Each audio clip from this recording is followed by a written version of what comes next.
Hi guys, so my presentation is on the social penetration theory.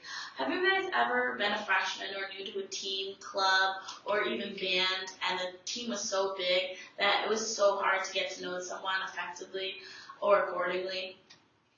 So my purpose of this presentation is that I'm going to apply the social penetration theory to being a freshman gymnast here at the college at Brockport. I argue that the more we use the social penetration theory inside and outside of the gym, the better our communication, friendship, relationship with one another is going to be. It's going to be so much stronger. I'm going to first talk about the concepts. I'm going to analyze my case, and then I'm going to give you guys some recommendations to go off of this.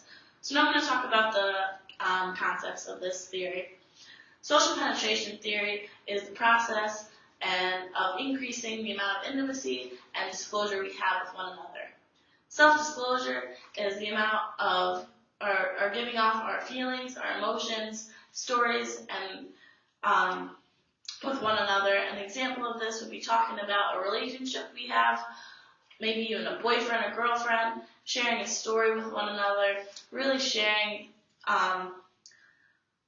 close feelings we have with one another. Reciprocity is the obligation or will to share something in return from that self-disclosure. So if we're talking about a relationship, maybe you'll add something about a boyfriend or girlfriend and how it was effective to you and why this relates is similar. Now I'm going to talk about some breadth and depth. Breadth is the outsidemost layer, so you don't really know much about that person. You only know maybe what they wear or how they act, but you don't really know what their morals are. So depth is basically your morals, your religion, your innermost values. And so it's basically you know everything about that person. They're sharing so much with you. And now I'm going to turn to my case. On gymnastics, being a freshman, it's so hard to get to know so many people on the team. We have about 30 girls on our team from freshman, sophomore, junior, senior. And the upperclassmen already have a special bond with one another. And there's 13 incoming freshmen. We didn't know as freshmen how we were going to bond with all of these new people. There were so many of us. It was crazy just to think that, all 13 of us freshmen can bond with, 20 of them and make it work. But our seniors actually gave us team bonding activities to do in order to become more of a team and closely knitted individuals. So the team bonding activities we did were things just like baking cookies, going over to pasta dinners, making team banners.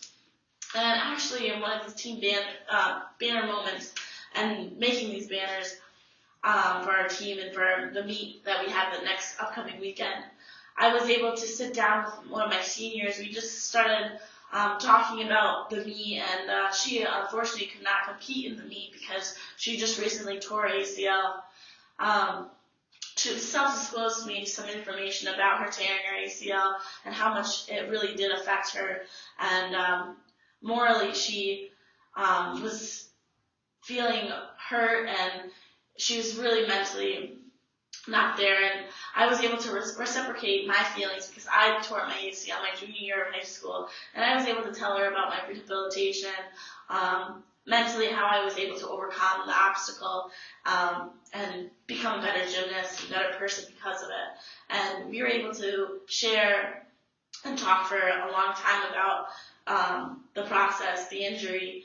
And after that, we got into more conversations actually about gymnastics, our family, and now every day we were able to share we were able to disclose new things every day with one another because we started a relationship. And that's the best thing for these team bonding activities are the best thing for us because we were able to come together, self-disclose with one another, reciprocate with one another, and start a relationship. And that's how our team got close.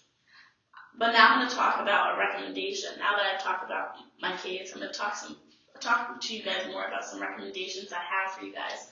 So the first thing I think is important is to have a show and tell weekly. This will spark new interest with one another. So maybe my friend Marla, who's from South Carolina, will bring a bucket and a pail because she loves the beach. And, you know, a freshman will be like, oh, I love the beach too. And you're able to self-disclose and reciprocate that way and start new relationships, new interests, and a better quality for the end result of our team. We're able to come together. And the second recommendation I have for you guys is to split up into two teams in the beginning without practicing. So maybe September 1st, when we first just get here, do some communication games. So we're going to split up into Team A, Team B, blindfold one person on each team, and use your communication skills to get that person through the maze to the end. And I think that will help, you know, really break like an icebreaker, really break some tension and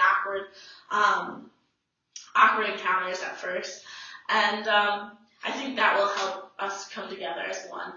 So now, in conclusion, I apply the social penetration theory to being a freshman gymnast at the College of Rockport. I argued that the more you use social penetration theory inside and outside the gym, the stronger the team will be. First, I show you guys some concepts. I analyze my case. And thirdly, I provide you guys some recommendations. And now I'm going to end on a quote. Communication does not always occur naturally. Even among a tight-knit group of individuals, communication must be taught, practiced, in order to bring everyone together as one. Thank you.